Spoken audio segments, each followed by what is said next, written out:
Good morning, everyone, and welcome to the WillMed Charitable Foundation Caregiver Teleconnection series. Today, we have an updated series called Aging in the 21st Century, What Caregivers Need to Know Now. And the one that we have as part one today is Aging in the 21st, is how COVID-19 has changed our view of long-term care facilities. And I get to introduce, I have the pleasure of introducing our two experts. Elliot Montgomery Sklar is an associate professor of health science at Nova Southeastern University in Florida.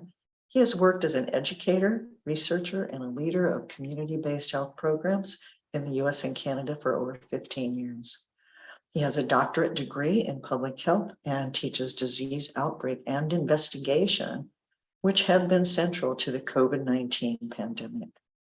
Since the pandemic began, he's helped to facilitate over 75 sessions to support caregivers during this time for the WillMed Charitable Foundation, the American Public Health Association, and for senior living communities across the country. And now we have Lucy Barylak.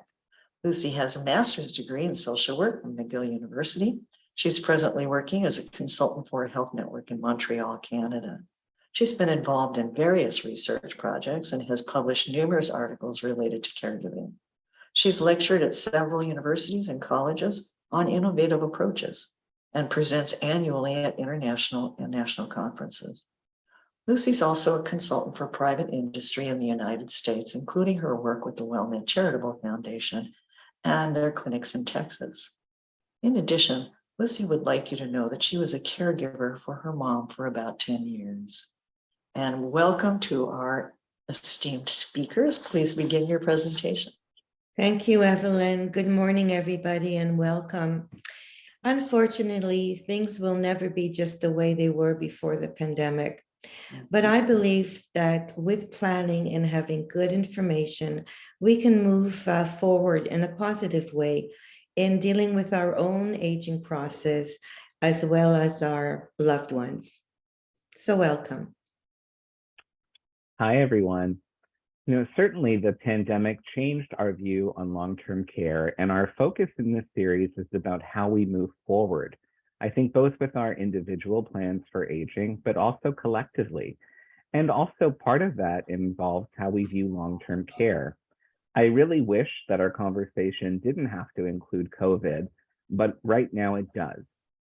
A few years ago, if you had looked up the search terms that I have here in my Google search, long-term care facilities, I'm showing you a snapshot from my own search in preparation for our program today, you would have seen very different search results. But these photos are very evident of COVID being something that we associate with long-term care facilities. Many of the Google image results actually address COVID. So there's a very clear association between long-term care facilities and COVID, and there's a very real reason for that. In my opinion, I think, and I've said this before in our program, the greatest success story of the 20th century has been aging. If you were born in 1900, life expectancy was only around 40 years of age. But if you're born now, you live to be over 80. So the reality is we have to ask ourselves, how do we take care of ourselves and one another in the way that aging now allows us? And certainly, I think that's also where nursing homes come into play. So I did want to ask our participants, you can certainly unmute or enter something in the chat box, but I'm curious to know how your views of long-term care have changed since the pandemic. So folks, this is your opportunity. Just press *6 if you're on the phone, or you can unmute yourself, go to the chat box, put your hand up. We would love to hear from you. Some of you must have been scared about placing your loved one during the COVID era. Well, I have to say that a lot of the clients and people that caregivers, there's a fear, there's no doubt. It's not as it was before. It's important to distinguish the residential facilities we're talking about. Nursing homes, also known as skilled Nursing facilities, or SNFs, include 24-hour supervision, nursing care, 3 meals a day, and assistance with activities of daily living. Nursing home residents are usually people with long-term physical, medical, or mental condition requiring 24-hour supervision, but can also include patients recently discharged from hospital who need such care temporarily. So, it is important to know the differences. So assisted living facilities, sometimes called residential care homes or personal care homes, are similar to nursing homes, but for individuals who don't require full-time medical care on the site. They offer meals and assistance with the activities of daily living. The main key difference of importance to most people is that assisted living facilities are most often paid for privately, and nursing homes accept public funding from the state and federal government. This is an important issue. We'll talk more about it later in our series in this month. So maybe, Elliot, could you talk a bit more about the differences? Absolutely. In the context of our discussion today, the key difference really is who pays. And that is attached, of course, to who makes decisions. Many nursing homes accept Medicaid and Medicare, making them partly state funded and thus subject to more regulation and more decision-making that comes from the state government. We saw this at the beginning of COVID when patients were released from hospitals and placed into nursing homes, especially in New York State. That became the subject of a lot of scrutiny because then COVID infections started to spread within nursing home facilities. And that was at the direction of, certainly the state government mandating that people be released from hospitals into these nursing facilities. Now, by contrast, assisted living facilities, which are privately funded more often, and they're subject to less regulation, and so they're more independent. And many of them, or most of them, I should say, did not accept people being released from hospitals into their facilities. They also were not required to report upon COVID cases in the same way. And that's really important because we think that the view of long-term care has changed since the pandemic, but the data and our perception that we have is really just based upon publicly funded long-term care facilities. So those are those nursing homes. Now, this data reporting of COVID, I think, was a really big one. And like I said, a lot of what we believe really comes only from the experience that we know of publicly funded nursing homes. Many smaller assisted living facilities and even what are known as family-style nursing homes fared very well during the pandemic. And I think it's important for us to remember as we go forward, because we hear from so many caregivers that are afraid of the prospect of long-term care and want to age in place as long as they can. That's why in our program next week, we will be talking about home modifications and ways that you can sort of hack your home to be much more aging friendly on a budget and with some creativity. And then later in this series this month, we're also going to be talking about how to be able to actually pay for long-term care if you need it, which is another very important topic for many caregivers. But all around, I think that this issue has really highlighted a lack of preparedness and a lack of understanding in terms of how we age, the data that we're understanding, and the choices that we might have available to us in the future to support the process. So really, how facilities adapt, I think, will depend a lot on evolving healthcare policy and what funds and resources are available to support our aging process. There is a lot of lobbying and advocacy going on right now, and I think that's one of the good outcomes of the pandemic is that it raised people's awareness. Now, I'm again putting it out to our audience. What do you all think? Did you know that independent living facilities were not subject to reporting about their COVID cases? Clarissa Widgeon would like to talk to us. Go ahead, Clarissa. No, I'm in the hospital. This is the only way I can hear you is to put me on mute and unmute me, so I don't have any questions. Okay. Are you a patient in the hospital? No, I had to bring my spouse to he have an appointment, but the, meeting started, so I'm standing outside. Well, But thank you for joining us. Yes. Anybody else?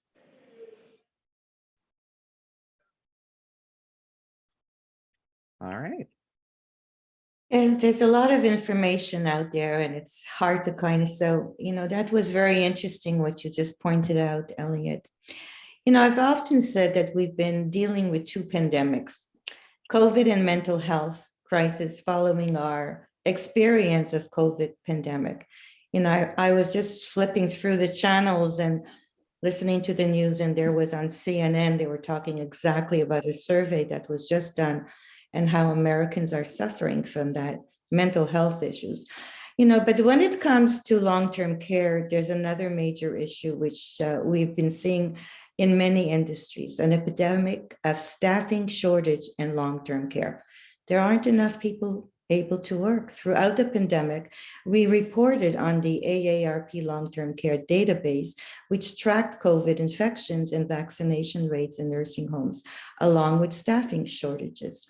Most of the data constantly revealed about 20 to 25% staff shortages. But new data from the American Health Care Association shows that the problem is actually worse and leading to other problems. So, what we like to do with our series is really update on what's the latest that's happening. So there's a shortage of nursing home beds for elderly in America due to the severe staffing crisis that are caused long-term care facilities to cut back on new admissions. That's what the new research is telling us. 3 out of 5 nursing homes, 61%, have limited new admissions due to this problem, according to a survey conducted by the American Health Care Association National Center for Assisted Living. Of the 759 nursing home providers, which was published this summer, and nearly 3 out of 4, 73%, are concerned that they'll have to close their facilities over staffing problems. The findings go on to suggest that more than 400 nursing homes could close this year due to this workforce and economic crisis. In turn, that would create another crisis for many families and elders to receive the care they need as they age. It is a problem.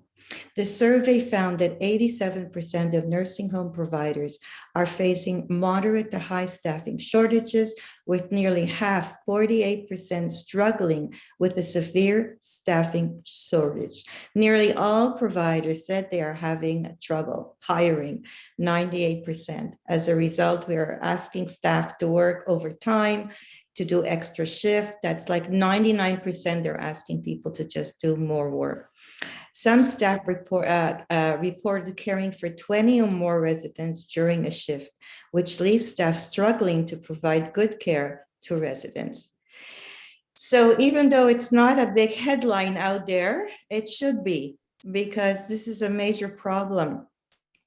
And I was wondering, if any of you are working in long-term care setting, if you would like to share, what are you actually going through? We did have a comment in the chat from Jill, who said, we have a skilled nursing facility in my town that can have 87 beds, but can only fill 18 due to severe staffing shortages. I have many members to place and nowhere for them to go. And this is such a concerning issue across the country. And that's why we felt that it's important to do these series on what has changed in America and the aging process. So information is important. I'm wondering if there are any caregivers participating today, and if you have someone in long-term care, have you noticed a change in that, in the care they're receiving? We would love your input, folks. Please just unmute yourself. *6 if you're on the phone, or hand up, or chat room, or unmute on Zoom. Morning. If you listen to one of the podcasts, you realize how much we get, how much value we get from the input of our participants. So we'd love to hear from you. Good morning. Can you hear me? Yes, Yes. good morning. Hi. Hi, my name is Adele. Hi. So I'm an instructor for CNAs on the weekend, and we have to go to nursing homes and facilities in order to have the CNAs do clinicals, right? They need their hours in order to graduate per Florida state regulations, et cetera, to sit the exam. And the biggest issue is to find CNA mentors who want CNAs to shadow them. Now, I understand it could be a variety of issues. Number one, of course, is that it takes time to explain and discuss what they're doing with the new CNA, with a CNA student. Number two, it may be because they have 14, 15 patients apiece that they're taking shortcuts that they don't want the new CNA to observe, right? Because they're not doing the proper process. So whatever the issue though is, the new CNAs or the CNA students that are coming up, they're having the challenge of finding mentors. They cannot do the exam, the clinical part of the exam, the skills part of the exam, if they do not have clinical hours. And so that is where we are seeing the problem. We have the capacity to educate the new CNAs coming up, but we also need the ability to have them get clinical hours in order to sit the exam and perform the skills part of the exam. So that's what we're seeing. And it's not, I'm not saying it's all of the facilities, of course, but those are the two of the biggest issues that we're seeing. The CNAs that are working, they don't want to be mentors. They just don't have the time to be patient and explain the process in detail. On the other hand, they have so many patients that they are taking shortcuts that they just don't want the students to see. That's not what they want them to learn. And so it's just a sad situation all around. And I got great CNA mentors, thank goodness, for my 3 days of clinical that I had with my students. But it was a real challenge. I have never begged so much, and I'm a nurse by profession, and I've never had to beg so much to get mentors before in my life as in the past several months. It's been really tough. It's been really tough. Thank you so much. Yes. Thank you, Adele, for your service. And as a faculty member in a College of Healthcare Science, I teach PAs and nursing students, and I've taught dental students and medical students.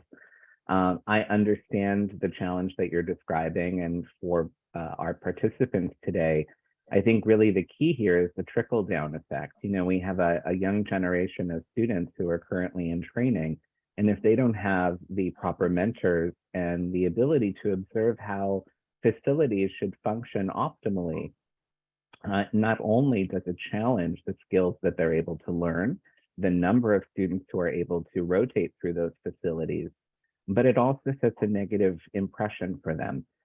They then perhaps are less likely to, according to some research, want to serve in some of these understaffed facilities moving forward when they do go on in practice.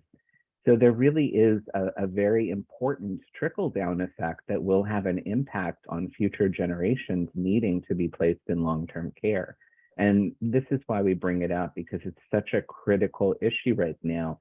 It doesn't only affect the care that people are receiving at this point in time in those facilities, there is a domino effect.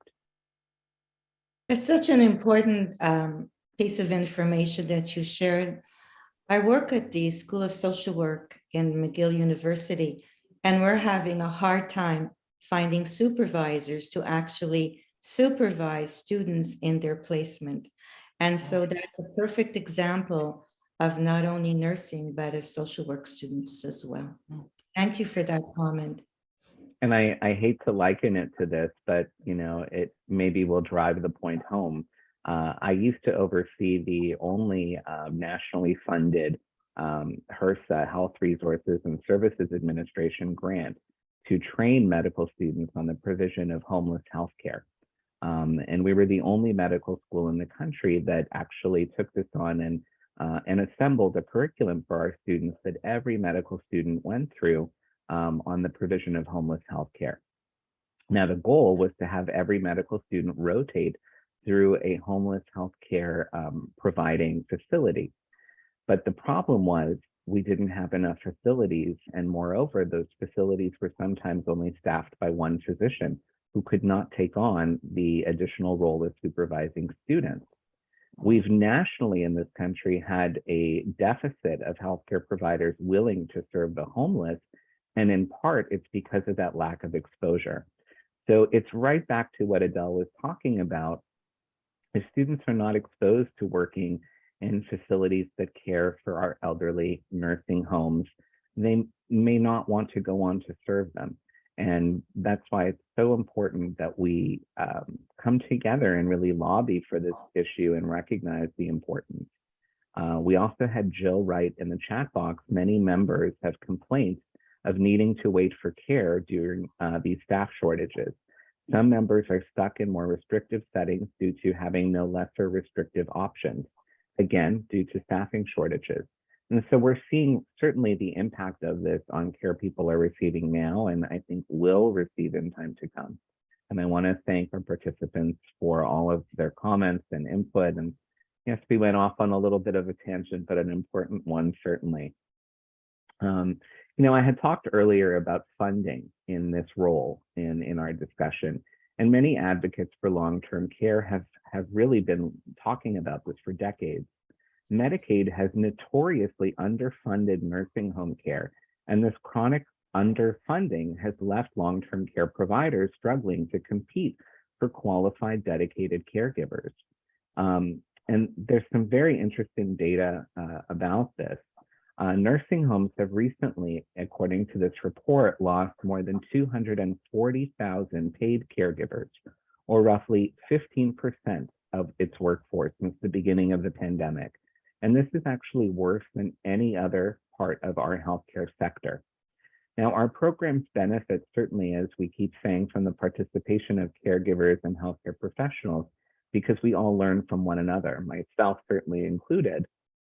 I think one of the things that we've learned from people is that this pandemic has caused increased burnout among caregivers, especially in long-term care settings. And if you think about what Lucy was saying about having to care for 20 people at one time during one shift, that's almost unthinkable. You know, what was known as the Great Resignation made it difficult for long-term care providers to recruit replacements and to compete against other employers, which has become so much worse because of this chronic Medicaid underfunding. Now, Medicaid is the primary payer for these long-stay nursing home residents who do make up more than 80% of beds in skilled nursing facilities. Medicaid is managed in each state, and states set Medicaid reimbursement rates based upon how much they budget to spend on the program, not the actual cost of care in nursing homes. So Leading Age, an organization that I'm sure many of you have heard of, they represent more than 5,000 nonprofit aging providers as an organization across the country. And they've been doing such an incredible job of raising awareness and of advocating about this issue. They recently reported an example of this discrepancy that I was talking about between budgeting and actuals. In the Medicaid reimbursement rate, you know, certainly this example was astounding to me from Manheim, Pennsylvania. The 2021 Medicaid reimbursement rate there was $189 per day in a skilled nursing facility. The actual cost of care in that facility was $412 per day. So we're not talking even half, we're talking less than half. Further challenging this is that more than 70% of nursing homes in the survey cited reporting using temp agencies to care for residents. And these staffing agencies are charging 2 to 3 times what they were pre-pandemic. So we know that the majority of work in nursing homes is performed by frontline professionals, and frankly, they're undervalued. The reality is that this is highly complex work. It takes a lot of TLC, and these are professional caregivers with job responsibilities that demand a higher wage than many nursing homes can afford to pay in comparison with assisted living facilities, which are privately operated like businesses. and even they are feeling the pinch. So for caregivers with limited means, where nursing homes are the only option, just as our participant Jill was saying, imagine if only 18 beds of the 87 are available. And if you rely upon Medicaid to pay, now is not a very good time. So when I was preparing with Lucy for our program today, and we were talking about this data, we found it very alarming. And I was curious to get some input from our participants. Go ahead and unmute your phones or get on in the chat room, whatever you prefer. Jill also said that lots of providers state that they have too many managed care organization filled beds, which probably negotiate for even lower rates than Medicaid pays, or the same rate. Well, many of the managed care organizations are also Medicaid recipients for general healthcare services, and they have a whole other host of issues that we could dedicate a whole session to in and of itself. Right. Oh, she also says, I am a social worker in family care. Yay. Thank you for the service that you provide. Clarissa's back. Hi, Clarissa. Yes, I wanted to ask him. I thought we were going to talk about the involvement of young people doing caregiving and how they manage that. If you were thinking That's about not this one? a program that I gave earlier in the week was on students and caregiving, but that will be available as a recorded program on the WellMed website. And if you registered for that session, you should get an email as well with the handout from that program. Oh, okay. I misread it. I thought that was what this one was about. Sorry. I hope you stay with us regardless. Oh, no, I'm going to stay with you for this one too, but I thought that's what the young people, because I'm trying to get my children set up, and right now I'm going to have to take care of myself at home. So I'm trying to make prep because they said no. So that's why I wanted to ask you about it. Well, if we have some time left over toward the end of our program, how about we take one of your questions at that time? Is that okay? All right. Great, thank you. Okay, so that's a lot of information, a lot of things to kind of consider and think about. So how do we even begin to fix the problem? This is according to Leading Age. As many as 8.2 million staffing jobs in long-term care will need to be filled by 2028 as the US population ages. But how do we get there, and what do we do now? Okay, so this is not a quick fix, that's for sure.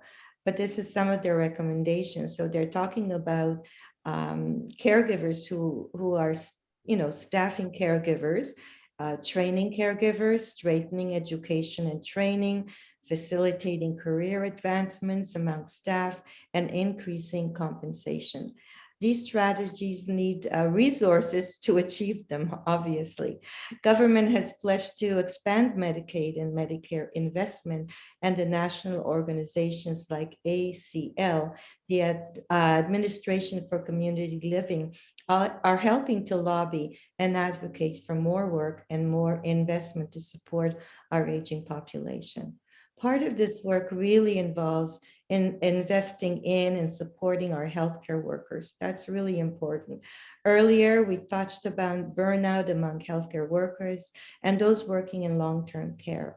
When 30 to 40% of the workforce from a facility is gone, it puts a tremendous strain on the staff that's left behind. That's what we're talking about.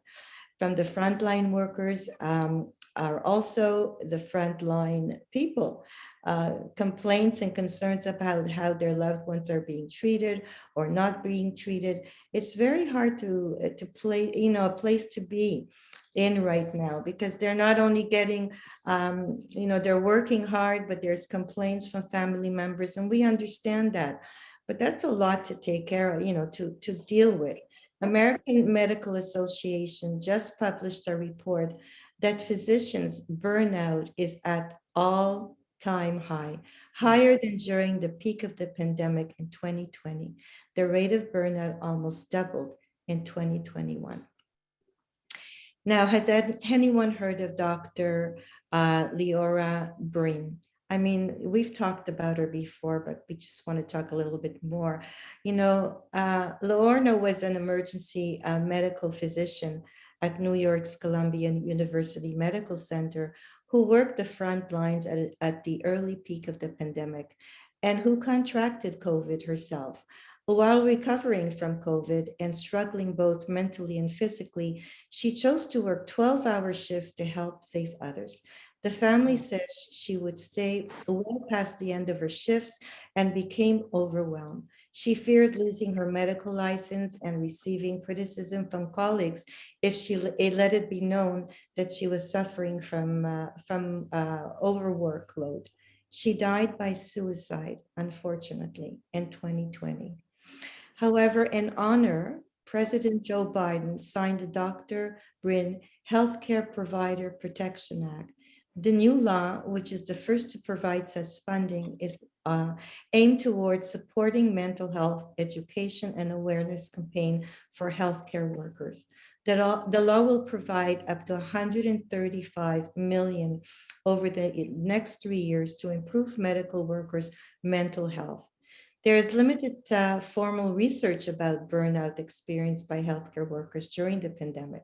About 2/3 of US physicians said that the burnout had intensified during the pandemic. Women physicians reported higher burnout rate of 70% compared to 61% of men.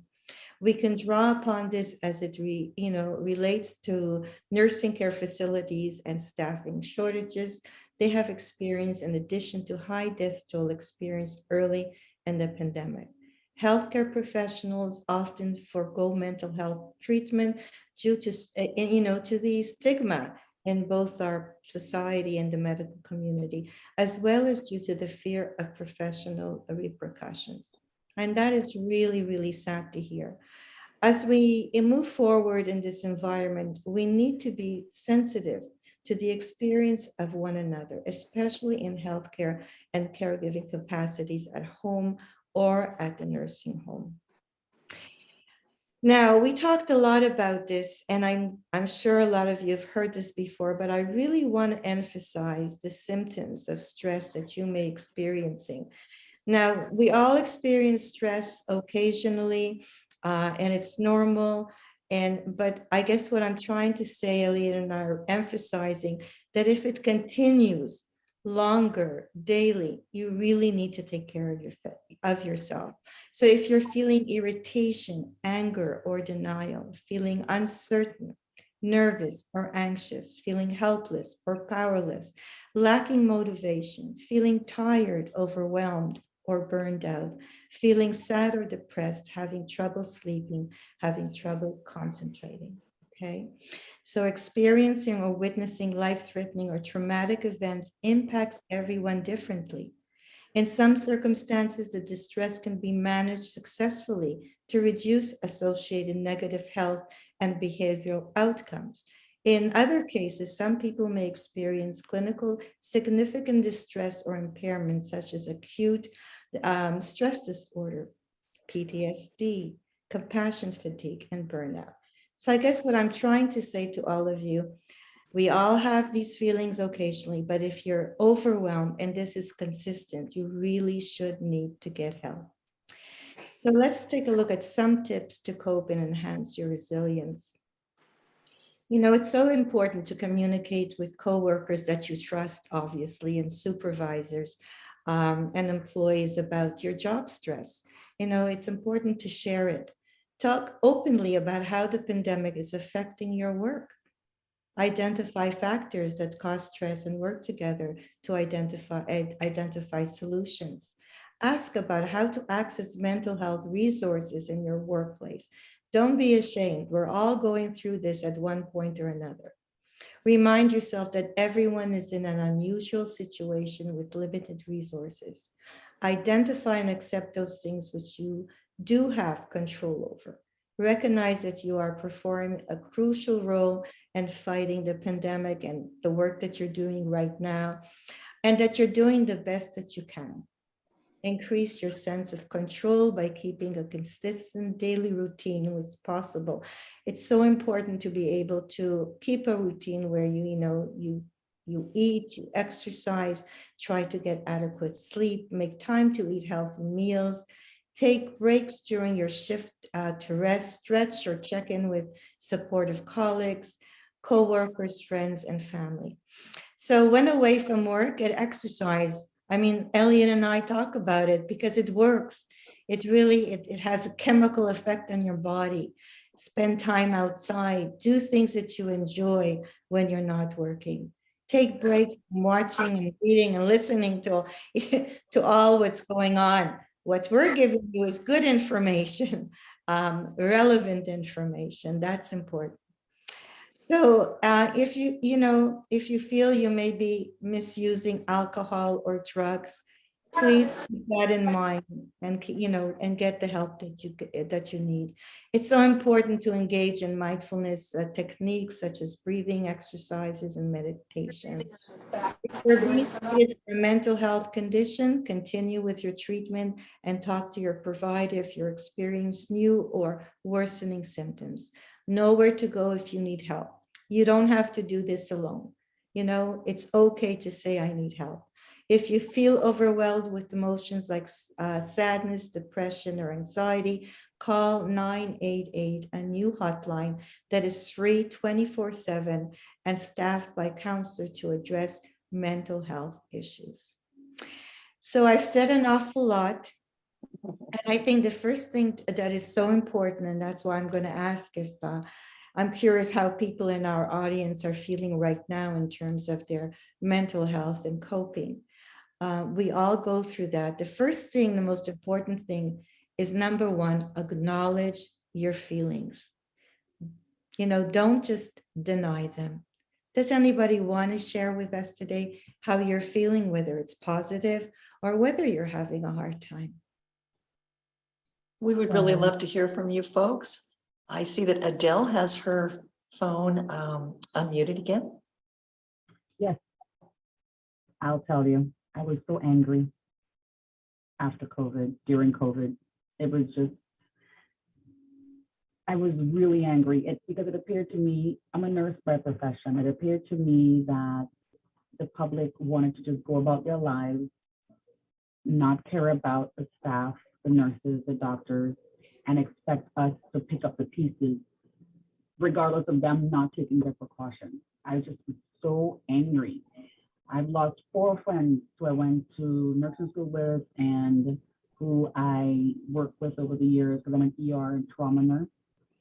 And I still wear my mask because the COVID numbers where I live are between 8 to 10%. And people look at me like I'm crazy. I know I'm not crazy, obviously, but the looks I get because I'm wearing my mask, to me, it just reminds me that we have to still be prudent about the choices we make. We have to be diligent about taking care of ourselves. And my girlfriends and I, we all have our different ways of coping. A couple of them drink on the weekend, but I prefer to exercise. I like the endorphins I get from working out and doing yoga. But what I really did to reverse that feeling of anger that I had with the general public was I took a job teaching. That's why I talked about the, being an instructor. I took a faculty position part-time on the weekend. And although I work more now, I feel so much better that I feel like I'm educating, quote unquote, the public. Because my students are nursing students and CNA students, and they're in the public. They're the public. And I feel like I'm doing something. And for me, that helped my anger. It helped my feeling of burnout, my feeling of apathy that nothing's changed, nothing will change, nothing is being done. And so that's how I coped. I got a second job. And every day I work out. Every day I work out. If I miss it, I make a point of the next morning doing something. But it doesn't take an hour. I take 50 to 30 minutes of doing something, and it always works. That's how I coped with the pandemic, post-pandemic, and even right now, I kept my job. So. Thank you so much. First of all, thank you for sharing that you were angry. And I could say that I was angry too many times. But it's interesting, once we acknowledge it, and what I loved what you were telling us was that you took some control, because we didn't have a lot of control what was going on, right? So you decided in order for you how to deal with it. And that's what it's all about, is being able to get the skills or to know what we need to move forward by you getting another job and by exercising. Thank you so much. I echo that. Thank you. Oh, go ahead. Thank you. I forgot to say, sorry to interrupt, Elliot, but I forgot to say, and I joined Caregiver Connections. I joined you guys and listening to all of these webinars. That has also helped tremendously, that I'm not the only one in it. It really helped, not just my friends and my girlfriends and my coworkers, but you guys have helped tremendously. Listening to you guys every week, twice a week, however often, going back and re-listening to some of them. Thank you, thank you, thank you. Evelyn, Elliot, and Lucy, love it. Thank you so much. I'm Minerva, of course. Thank you. Thank you. Thank you. That's what Thank it's you all so about much. for us. I have to tell you, if we reach one person, we've done our job. And thank you again for all that you do. I feel the same as faculty, that, you know, we have the multiplier effect because we get to teach others. I'm sensitive to our time, and I want to try to make sure that we can address a question that I think Clarissa had before we end our program. I had talked a bit earlier about these smaller nursing home facilities, and I love history, so I wanted to just give a really little history lesson, because many people don't really know or even take time to think about why it is that nursing home facilities look the way that they do, or why they're all big and institutional. Many people feel much more comfortable with these smaller style nursing homes. And actually, this is something that we learned from the pandemic. They really weathered the storm, so to speak, much better, because they're easier access to outdoor spaces, fewer people, fewer beds. And so this is actually gaining a lot of popularity right now. These are called greenhouse or family style nursing homes. But the concept actually is a very old one. And I have a photo here from Anne Arundel County, Maryland, from the 1930s, from the Library of Congress. And this is one of the first, what were known as almshouse. This is the first version of an old age home, really. These smaller facilities were called old age homes at the time. Remember, I said life expectancy in 1900 was only about 40. So someone living here in the 1930s may have been in their late 30s. It's quite astounding. Now, in 1946, Congress passed an act giving funding for nursing homes to be built in conjunction with hospitals, and it gave the government control over building and regulating them. So it's an important history lesson, because it's quite an old one. It was decided then that these facilities housing older people should focus on providing medical care, which moved nursing homes from the welfare system, rather, to the healthcare system.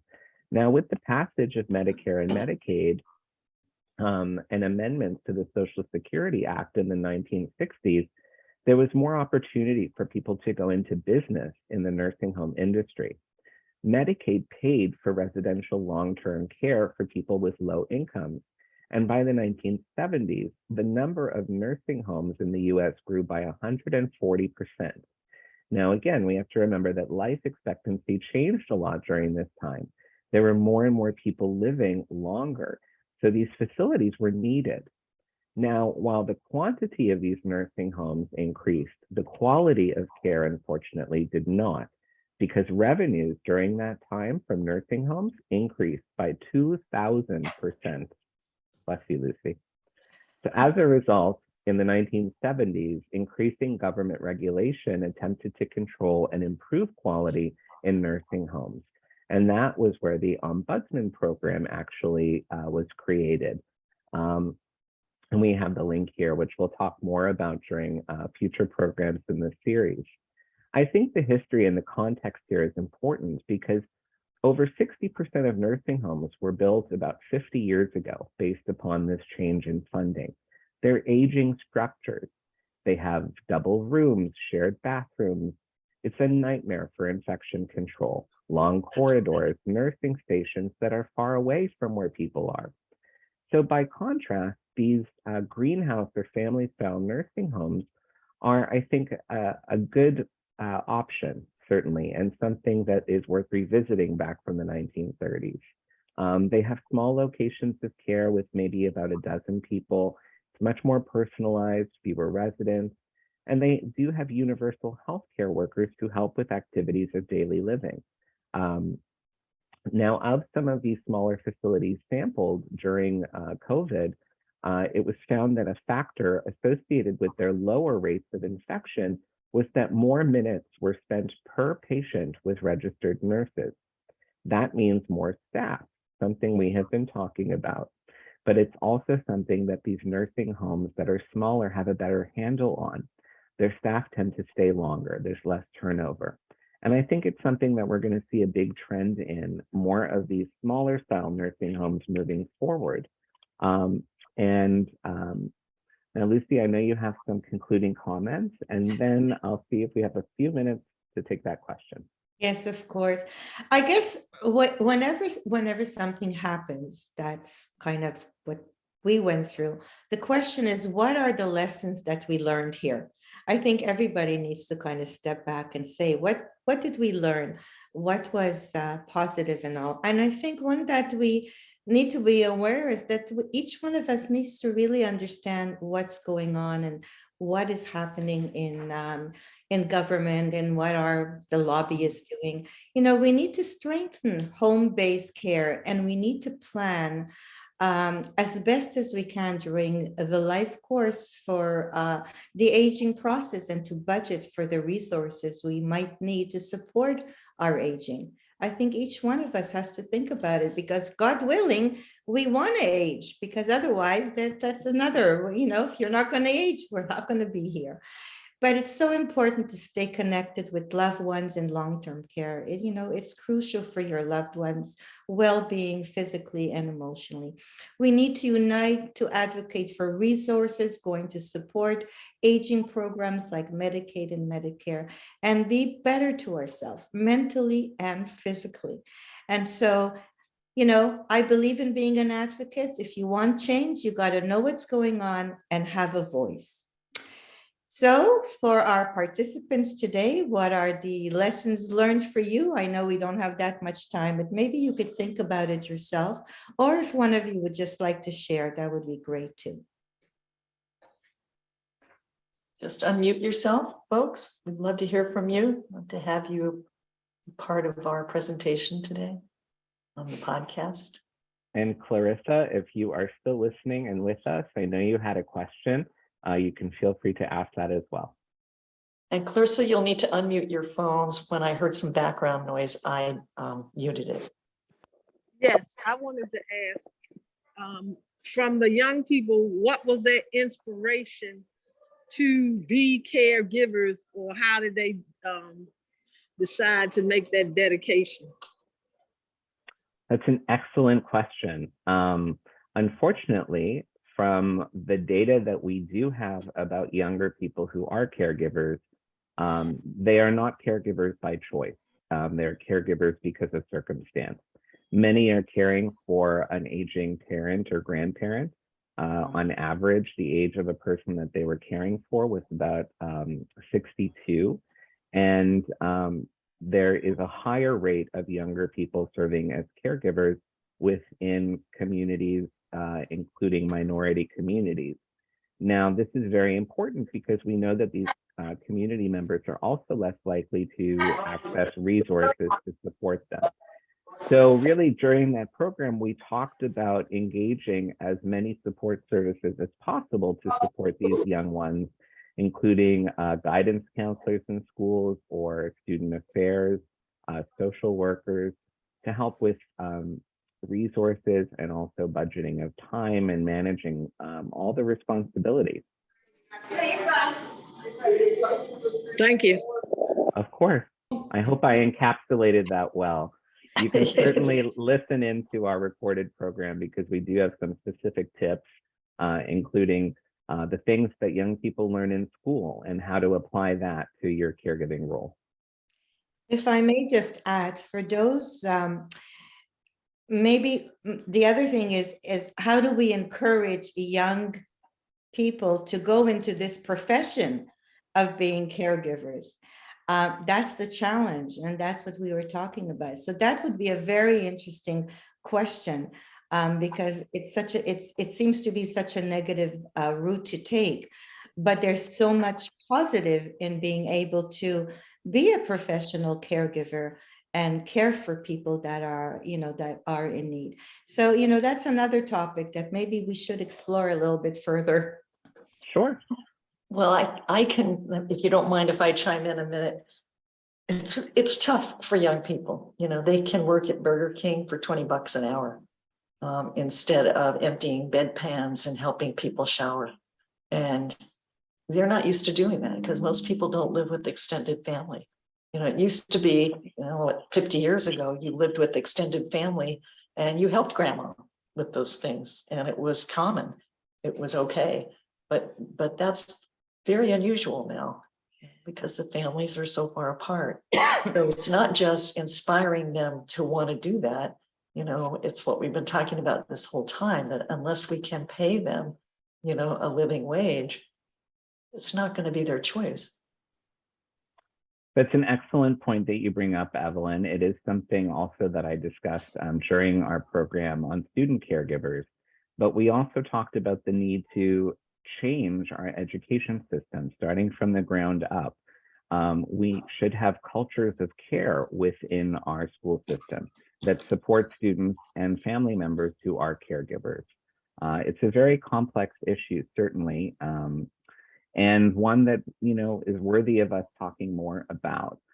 Before we end our program today, I do want to share these resources. We always talk about the Ombudsman program and locator, and we do have the links here, as well as some information about long-term care, area agencies on aging, and again, 988, that new 24/7 hotline that Lucy mentioned, that is available anytime anyone is having a mental health crisis or just needs to speak with a trained counselor.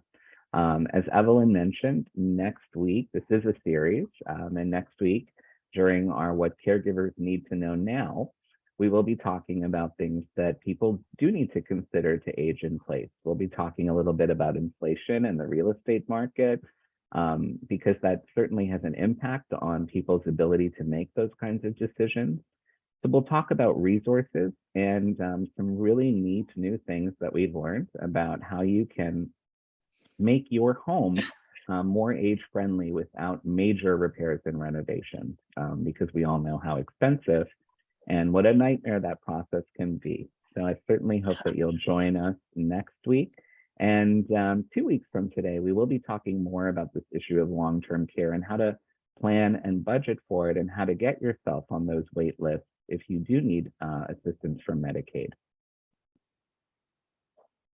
Thank you both so very much. You always do such a fabulous job. I'd like to tell all of our participants that in a couple of days, you'll be getting a post-session questionnaire. This is really important to us because it helps us, try to constantly improve our programs. So please take time to fill it out. If you don't get it, if you didn't sign up, didn't register for this session, if you've got your number from somebody else, you'll need to register on WellMed Charitable Foundation's customer service, 866-390-6491. And when you get registered, you're going to get our fabulous calendar, which I'm going to tell you about for this month in just a minute. I want to thank our expert speakers before I move to that. Sometimes, I don't know, I feel like I can't thank you enough for all of the research, the thought, the energy that you put into these presentations. Let me talk a little bit about what's coming up. And because we have so many this month, I am just going to tell you what the topics are, and you're going to have to call Wellhead Charitable Foundation's customer service person and get your own calendar. So we've got coming up, safe use of medications. Ask Dr. Tam about staging your loved one's also dementia. Avoiding Medicare schemes during fall open enrollment. Brain health for older adults. And Dear Lucy, how to handle hygiene challenges for persons with dementia.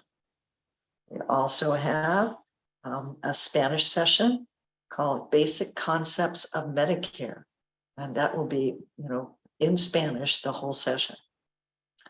We have Talk with Doc, which is a hospice Q&A session. We have Managing Aging Adults with Personality Disorder, which is no easy task and should be very interesting. We also have Taking Off Your Mask with Dr. Jamie Heisman, who has told us that he was going to talk more about that because he wants us all to be, what is his word? He wants us all to be impeccable with our words and with who we are. And so I want to thank you all for being with us, for contributing. Have a great and a safe day. And please stay tuned for all our fabulous presentations this month. Elliot, Lucy, you're the best.